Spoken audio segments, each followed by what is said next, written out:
tous, j'espère que vos placements se portent bien, je m'appelle Mathieu Bouchamp et je suis le fondateur d'une newsletter qui s'appelle le Fortress Club. Cette newsletter s'adresse à toutes celles et ceux qui souhaitent démarrer en bourse et découvrir chaque semaine des idées d'investissement concrètes dans des entreprises.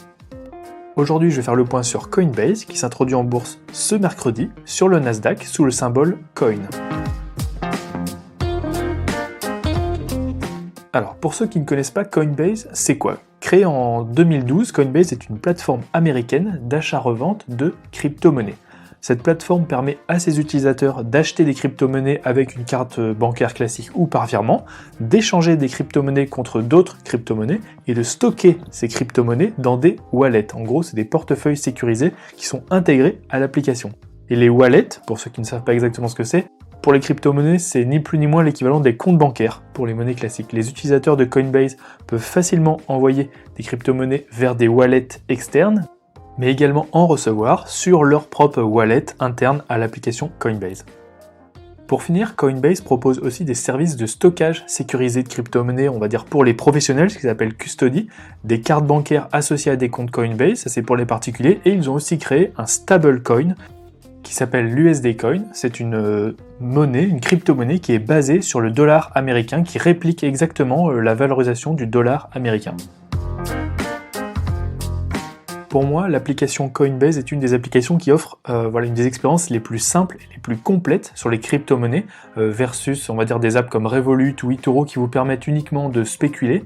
Alors, j'ajouterai un point, c'est que pour moi, Coinbase, c'est plus qu'une application, c'est un écosystème, un petit peu comme à la Apple, qui développe plein d'activités autour de son métier de base, celui de plateforme d'échange de crypto-monnaies. Un point aussi important à comprendre, c'est que Coinbase est une plateforme centralisée, c'est-à-dire qu'elle permet d'acheter ou de revendre des actifs uniquement en passant par sa plateforme.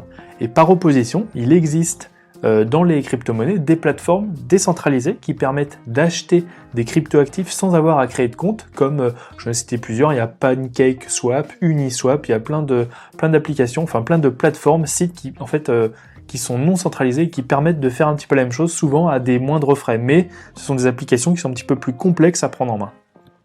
Et donc pour moi, Coinbase, c'est l'équivalent d'un Euronext dans l'univers des crypto-monnaies. C'est une plateforme qui va centraliser l'ensemble des transactions sur un marché.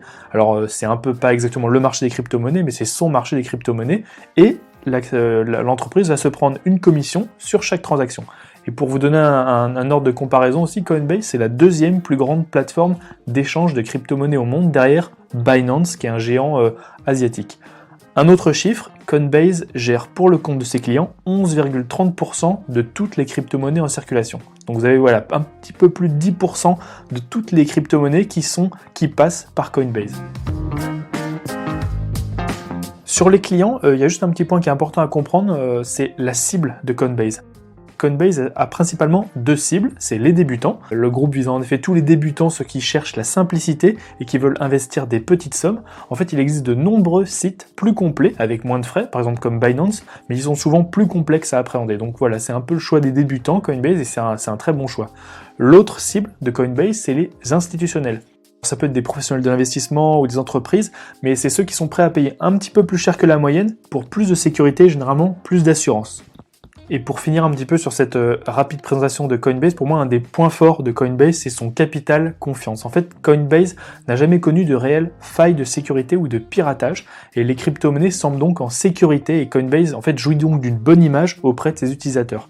Ce capital confiance, c'est aussi un avantage pour pratiquer des prix un petit peu plus élevés. Ok, je paye un petit peu plus cher que la moyenne en frais chez Coinbase, mais je n'ai pas à m'occuper de la sécurité et du stockage moi-même. En gros, je dors tranquille. Alors, sur les chiffres, la valorisation. Alors, lors de sa dernière levée de fonds en 2018, Coinbase avait levé 300 millions de dollars pour une valorisation de 8 milliards de dollars. Début 2021, dans le sillage de l'envolée des crypto-monnaies, en 2020, la valorisation de Coinbase a explosé. Et selon les derniers échanges sur le marché gris, c'est le marché de gré à gré, la valorisation de Coinbase pourrait atteindre les 100 milliards de dollars, soit près de 370 dollars l'action. Il existe même une version tokenisée de l'action Coinbase qui peut s'échanger sur une plateforme de crypto-monnaie qui cote à plus de 580 dollars l'action, donc je sais pas ce que ça vaut, mais c'est certainement il y a une forte attente de la part de certains investisseurs, enfin au moins des particuliers. Et donc on ne connaîtra réellement la valorisation que le jour J, c'est-à-dire mercredi, à l'heure américaine, c'est-à-dire généralement 15h30, l'ouverture des marchés US. Un prix de référence pour les actions sera néanmoins donné un jour avant le début de la négociation, mais ce prix il sera indicatif et il représentera peut-être pas exactement ce qui sera réellement le prix d'ouverture. Et donc, ok, une valorisation de peut-être 100 milliards de dollars, mais pourquoi en face? Et donc on va parler maintenant du business. Alors, le business principal de Coinbase consiste à prélever, en gros, une commission entre 0,5 et 1,5% sur chaque transaction d'achat ou de vente de crypto-actifs échangés sur sa plateforme. Plus les volumes de transactions augmentent sur sa plateforme, plus Coinbase gagne de l'argent. Les volumes de transactions dépendent principalement de la popularité des crypto-monnaies. Il y a eu un gros regain d'intérêt depuis 2020, grâce à la forte hausse des crypto-monnaies, du prix des crypto-monnaies, qui a explosé en 2020, ce qui a soutenu les volumes. Plus le prix des actifs qui s'échangent sur ces plateformes sont élevés, plus en fait elle va gagner aussi en volume, ça booste les volumes, et de la volatilité en fait qui engendre beaucoup de transactions. Le regain de popularité des crypto-monnaies a continué de faire croître le nombre d'utilisateurs. Le nombre d'utilisateurs enregistrés sur la plateforme de Coinbase est passé de 23 millions en 2018 à 27 millions en 2019, à 34 millions en 2020 et à 56 millions début 2021. Donc la croissance a été juste exponentielle sur les derniers mois. Sur le premier trimestre 2021, Coinbase a réalisé un chiffre d'affaires de 1,8 milliard de dollars, soit bien plus que sur l'ensemble de l'année 2020, où il avait réalisé 1,2 milliard de dollars. La majeure partie du chiffre d'affaires provient de transactions sur les crypto-monnaies, et notamment les plus importantes, le Bitcoin et l'Ethereum. En 2020, Coinbase a publié un bénéfice net de 322 millions de dollars pour un chiffre d'affaires du coup de 1,2 milliard de dollars. Et sur le premier trimestre 2021, le groupe a publié un EBITDA de 1,1 milliard de dollars et un résultat net de 730 à 800 millions de dollars pour un chiffre d'affaires de 1,8 milliard de dollars. Donc les derniers chiffres du premier trimestre sont tout simplement époustouflants.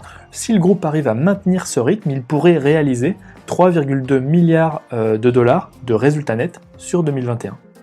Si on met en face de ces derniers résultats, ces scénarios optimistes, une valorisation de 100 milliards, on arrive à un PER de 31,25 fois les bénéfices, en gros 30 fois les bénéfices. Donc c'est une valorisation qui est élevée, mais peut-être pas déconnante, je vais y revenir un petit peu plus tard quand on connaît l'engouement autour des cryptoactifs et le potentiel de ce type de business. Un point que je voulais aborder, c'était le procédé d'introduction en bourse, qui est un petit peu particulier. En fait, il existe, vous ne savez peut-être pas, mais plusieurs façons pour une entreprise de s'introduire en bourse. Et la plus courante, alors sans rentrer trop dans les détails, consiste à réaliser une levée de fonds, pas auprès d'investisseurs privés, mais avec des investisseurs sur les marchés financiers en offrant de nouvelles actions. Par exemple, c'est ce qu'a fait Airbnb, qui a levé 3,7 milliards de dollars en s'introduisant en bourse, en offrant des nouvelles actions en 2020. Coinbase a décidé de ne pas s'introduire en bourse de cette manière. La société a choisi un procédé dit de cotation directe. La cotation directe, c'est une approche qui est plutôt rare. Et en fait, dans le cadre de cette cotation directe, c'est les actionnaires actuels de Coinbase qui vont vendre 114, presque 115 millions d'actions directement aux investisseurs sur les marchés. Coinbase ne va pas émettre de nouvelles actions et ne lèvera donc pas d'argent. Alors les avantages de la cotation directe, c'est principalement cette méthode permet aux actionnaires actuels qui le souhaitent de céder leurs actions tout de suite, ce qui n'est pas le cas en fait lors d'une introduction avec une levée de fonds. Généralement, il y a une période qu'on appelle de lock-up où les actionnaires doivent attendre avant de céder leurs actions. C'est à mon avis la vraie raison de cette introduction. Il y a des actionnaires qui veulent vraiment sortir et qui veulent sortir tout de suite. Un autre avantage de la cotation directe, c'est ce procédé. Il est moins coûteux en frais généralement laissé aux banques d'affaires. Quand tu fais une levée de fonds, il y a des roadshows, il y a des banques d'affaires qui vont présenter toute l'entreprise à tous leurs clients, etc. Et ils se prennent beaucoup de frais. C'est un procédé qui est plus simple et qui est moins coûteux. Et le dernier avantage de la cotation directe, c'est qu'il n'y a pas de dilution des actionnaires actuels. Ils peuvent ainsi garder le contrôle de leur capital, mais aussi maximiser le prix des actions. En attisant la rareté, pas de nouvelles actions, les nouveaux investisseurs devront s'arracher les quelques actions existantes qui sont mises sur le marché. Et sans doute, les actionnaires de Coinbase ont bien retenu la leçon sur la rareté du Bitcoin. Les risques de la cotation directe, c'est principalement un prix d'ouverture qui peut être volatile. En fait, comme il n'y a pas de banques qui interviennent dans le processus de fixation des prix, il peut y avoir parfois de la volatilité. Bon, ça reste à démontrer, ça dépend, c'est vraiment au cas par cas, donc c'est même pas sûr. Alors avec ce procédé, moi je trouve que Coinbase envoie deux signaux. Le premier, c'est je n'ai pas besoin de lever d'argent. Si Coinbase procède ainsi, c'est certainement que ses dirigeants et ses actionnaires ont convenu qu'il n'était pas nécessaire de lever de l'argent pour assurer le business. Voilà, le business de Coinbase est déjà rentable, il est en forte croissance, mais ils n'ont pas besoin de cash supplémentaire. Ils ont aussi estimé que le contexte suffisait à maximiser le prix de leurs actions, et je dirais peut-être merci la hausse du Bitcoin sur les derniers mois. L'autre signal qu'ils envoient, c'est « je n'ai pas besoin d'intermédiaire ». Et donc de la part d'une entreprise crypto, vouloir se passer le plus possible des banques classiques, ça me paraît, disons, logique, ou tout moins dans la tendance, quoi. J'ai tendance à penser qu'il y a aussi un côté marketing. Coinbase, avec son système centralisé, est souvent critiqué par les puristes des cryptos décentralisés, et en faisant ça, Coinbase envoie peut-être un signal pour montrer que même si l'entreprise va en bourse, elle reste dans le camp des cryptos. Alors sur le timing de cette introduction en bourse, alors évidemment, alors que Coinbase vient de publier les meilleurs résultats de son histoire, le premier trimestre 2021, que le Bitcoin et l'ensemble des cryptoactifs sont dans un marché haussier à leur sommet historique pour la plupart, et que l'environnement législatif est en ce moment plutôt favorable, le timing de cette introduction, pour les actionnaires actuels, il est juste parfait. Il est très rare que les planètes s'alignent aussi bien, mais c'est le cas pour Coinbase. Cependant, pour les investisseurs qui ne sont pas encore actionnaires de Coinbase, rentrer dans ces conditions ne va pas être facile. Sur l'année qui vient de s'écouler, beaucoup d'entreprises se sont introduites en bourse et ont vu leur cours exploser dès le premier jour. Je pense à Airbnb, DoorDash ou Palantir. Cependant, je me dois d'insister sur le fait que ça ne se passe pas toujours comme ça. Toutes les introductions en bourse ne doublent pas dès le premier jour de cotation. Et pour rappel, en fait, il y a de nombreuses entreprises, même des entreprises qui sont aujourd'hui à succès, qui ont connu des introductions en bourse difficiles. Et j'ai pris un exemple dans l'article, par exemple, il y a Facebook, qui était rentré à, on s'en rappelle plus, mais à 38$ l'action, et qui 3 mois plus tard cotait 17$ l'action, donc soit plus de 50% de baisse. Mais il y a aussi eu Deliveroo récemment, en fait, il y a eu plein d'exemples d'entreprises qui se sont cassées la gueule lors d'une introduction en bourse et qui mettent souvent du temps à s'en remettre. Un autre point à avoir en tête, c'est que toutes les entreprises ne rentrent pas en bourse pour les mêmes raisons, et donc il faut regarder au cas par cas le contexte de chaque entreprise. Quand je vois le contexte pour Coinbase, qui est un alignement des planètes parfait, en fait on ne peut qu'être incité à faire preuve de prudence. Mais encore une fois, on ne peut pas émettre d'avis négatif juste à cause de ce contexte, car tout va dépendre du prix de l'action.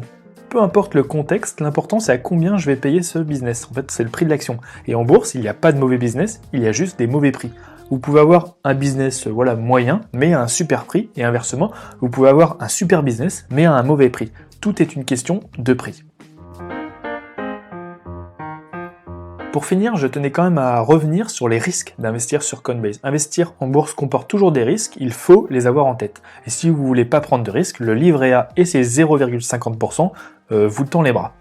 Le premier risque, c'est sur le timing. Coinbase se présente au marché sous son meilleur jour, alors que toutes les crypto-monnaies sont en plein bull run, c'est un marché haussier, mais si jamais, on va dire, ce bull run prend fin et que les crypto-actifs se mettent à baisser fortement plusieurs mois ou années, on ne sait pas, l'action Coinbase a de fortes chances de baisser alors que l'activité du groupe pourrait en pâtir. Le deuxième risque, il est pour moi lié aux cyberattaques. Nombreuses sont les plateformes qui, par le passé, ont connu des failles de sécurité et se sont fait voler des crypto-monnaies. Si jamais cela arrivait à Coinbase, cela pourrait casser la confiance des utilisateurs et logiquement impacter l'activité et le cours de bourse de Coinbase. Le troisième risque, pour moi, il est réglementaire. J'en avais parlé dans mon dossier L'appel du Bitcoin, mais le risque que les gouvernements mettent en place des législations contraignant l'usage des crypto-monnaies, il existe. De nombreux pays l'ont déjà fait. Ok, souvent c'est des gouvernements nationalistes ou des dictatures, mais il faut l'avoir en tête. Voilà, il ne faut pas exclure qu'à un moment donné, pour diverses raisons, certains gouvernements prennent des mesures contre certaines crypto-monnaies. Le dernier risque, il est pour moi concurrentiel. Aujourd'hui, il existe de nombreux concurrents sur le même créneau, c'est-à-dire pour les débutants, qui font très bien le travail. Et vous le savez, par exemple, j'aime beaucoup aussi Swissborg, qui est pour moi une alternative à Coinbase, qui est très bien. Coinbase fait aussi face à une concurrence accrue de la part des plateformes d'échange décentralisées, comme Uniswap, qui peuvent être moins chères, c'est une concurrence par les prix. Et pour finir, par exemple sur les paiements ou sur les autres services qui se développent autour des crypto-monnaies, les paiements pour les commerçants, qui semble être un segment prometteur, au-delà des acteurs purement crypto, de nombreux acteurs en fait du secteur des paiements proposent déjà ce type de solution. Je pense à Square, qui est très en avance dans ce domaine, mais il y a aussi PayPal qui s'y met, et en fait tous les grands vont aussi s'y mettre. Alors pour finir, mon point de vue, c'est qu'à la différence des nombreuses daubes, disons-le franchement, qui sont récemment rentrées en bourse en profitant de l'engouement des valeurs sur la tech, je pense à DoorDash ou Roots et ce genre de valeurs, Coinbase est une valeur qui gagne déjà de l'argent, même beaucoup d'argent, et qui est sur un business qui semble très prometteur. Je pourrais même ajouter, pour enfoncer le clou, voici enfin une introduction en bourse qui gagne de l'argent. Ça fait plaisir. Mon impression, c'est que Coinbase a un super business. Elle est la plateforme leader pour les débutants en crypto-monnaie, mais elle a aussi une offre pro plus attractive pour concurrencer les plateformes de trading plus avancées comme Binance. Coinbase ne se contente pas d'être juste une plateforme d'échange de crypto, Coinbase a aussi développé une multitude de services autour de son activité phare qui peuvent lui servir de relais de croissance à l'avenir. En achetant du Coinbase, on achète une superbe plateforme qui a su capitaliser sur ses premiers succès et qui est en train de devenir un écosystème qui offre une multitude de services liés aux cryptos. Et donc en investissant sur Coinbase, vous n'investissez pas directement sur les cryptos, mais vous investissez sur presque tous les business qu'on peut faire autour de l'échange de crypto actifs. Et donc investir sur Coinbase, c'est investir sur une adoption croissante des crypto-actifs dans nos économies. C'est pour moi un investissement de long terme pour toutes les personnes qui anticipent que les crypto-monnaies vont prendre de plus en plus d'importance dans nos vies. Je trouve même que c'est presque une manière détournée et pourquoi pas plus sécurisée, c'est à débattre, mais d'investir sur les crypto-monnaies. Voilà, c'est que mon avis et on en parle en commentaire avec plaisir. Et donc pour moi, d'un point de vue business, moi je suis convaincu, ça m'a l'air d'être un très bon business. Le point qui m'empêche pour l'instant de réellement me prononcer, c'est assez simple, c'est le prix de l'action, parce qu'on ne le connaît pas encore. Et en bourse, tout est toujours une question de prix. Dans sa vidéo sur Coinbase, je vous ai mis le lien dans la vidéo, Asher, qui est un youtubeur, si vous ne connaissez pas, que je vous conseille de suivre sur YouTube et dont je salue le travail immense, il dit que pour lui, une valorisation raisonnable serait de 10 à 12 fois les bénéfices, soit un PER de 10 à 12, soit une valorisation de 40 à 45 milliards de dollars. Alors, je vais me permettre de nuancer un petit peu ce point, car en bourse, quand vous êtes une entreprise prometteuse, vous pouvez avoir une valorisation bien plus élevée, sans être une entreprise surcotée ou avec une valorisation déconnante. En fait, si le groupe arrive à maintenir dans un scénario optimiste ces chiffres du premier trimestre de l'année 2021, une valorisation de 100 milliards de dollars donnerait un PER de 30 fois les bénéfices. Et donc, pour vous donner un ordre de comparaison, j'ai cherché les PER des plus grandes plateformes de marché au monde, qui sont selon moi les entreprises cotées les plus comparables à Coinbase. Quand je dis entreprises de marché, c'est les entreprises qui tiennent les places boursières mondiales. En Europe, on a Euronext qui a un PER de 20 fois les bénéfices, il y a aussi le London Stock Exchange avec un PER de 30 et il y a aussi Deutsche Börse avec un PER de 23 fois les bénéfices. Aux US, on a principalement ICE, Intercontinental Exchange avec un PER de 28 fois et Nasdaq avec un PER de 25 fois les bénéfices. Quand vous mettez en perspective les PER de toutes ces entreprises établies, qui sont chacune sur des bons business, mais dont les perspectives de croissance ne sont pas aussi importantes que Coinbase, en fait je ne trouve pas qu'une valorisation de 100 milliards pour Coinbase soit déconnante. Pour moi, une valorisation entre 20 et 25 fois les bénéfices pour Coinbase, ça représenterait donc du coup une capitalisation boursière entre 66 et 83 milliards de dollars ou un cours entre 250 et 310 dollars, serait plutôt une aubaine. En fait, ça permettrait de compenser le risque d'un ralentissement de l'activité si le marché haussier des crypto-monnaies venait à prendre fin dans les prochains mois. Cette valorisation permettrait de rentrer sans trop de risques. Si la valorisation, elle ressort à 30 fois les bénéfices, ça fait une capitalisation boursière de 100 milliards de dollars ou un cours de bourse de 370 dollars, ça serait une valorisation qui reflèterait l'excellent momentum actuel. En fait, sur ces niveaux de prix, on peut toujours rentrer un petit peu, mais un retournement du marché des crypto-monnaies et donc du cours de bourse de Coinbase n'est pas à exclure. Et avec un PER de 30, on va dire, il n'y a pas beaucoup de marge de sécurité. Pour finir, une valorisation supérieure à 30 fois les bénéfices, soit plus de 100 milliards de dollars de capitalisation ou un cours de bourse supérieur à 370 dollars, en fait voilà, une valorisation comme ça m'étonnerait pas et ce serait cependant un prix difficilement justifiable compte tenu des risques que j'ai cités au-dessus. Dans le contexte actuel, ma seule crainte c'est que le prix soit tout de suite trop élevé et dans ce cas, je continuerai de surveiller l'action Coinbase et j'attendrai une baisse significative pour me positionner dessus. Dans tous les cas, investir sur Coinbase reste un investissement plus risqué que la moyenne et doit se faire dans une optique long terme, surtout si le prix de l'action démarre à des niveaux très élevés. Voilà, c'est tout pour aujourd'hui. J'espère que cet épisode vous aura plu et vous aura apporté quelque chose. J'espère que le qui est en train de tronçonner son arbre depuis tout à l'heure pendant que j'enregistre mon podcast ne vous a pas trop dérangé. Je tiens à remercier Raphaël, qui est un de nos abonnés du Fortress Club et qui m'a posé des questions la semaine dernière sur Coinbase et qui m'a indirectement motivé à faire cet épisode. Si vous avez d'autres questions que je n'ai pas abordées, n'hésitez pas à commenter la vidéo ou l'article, je vous répondrai avec plaisir. Vraiment, il n'y a pas de questions bêtes et souvent vos questions sont des sources d'inspiration pour moi pour traiter de nouveaux sujets. Donc n'hésitez pas à commenter ou à liker si vous avez aimé cet épisode. Et vous pouvez aussi vous abonner à notre chaîne car c'est ce qui nous motive à faire de nouveaux épisodes. Moi sur ce, je vous dis à très vite.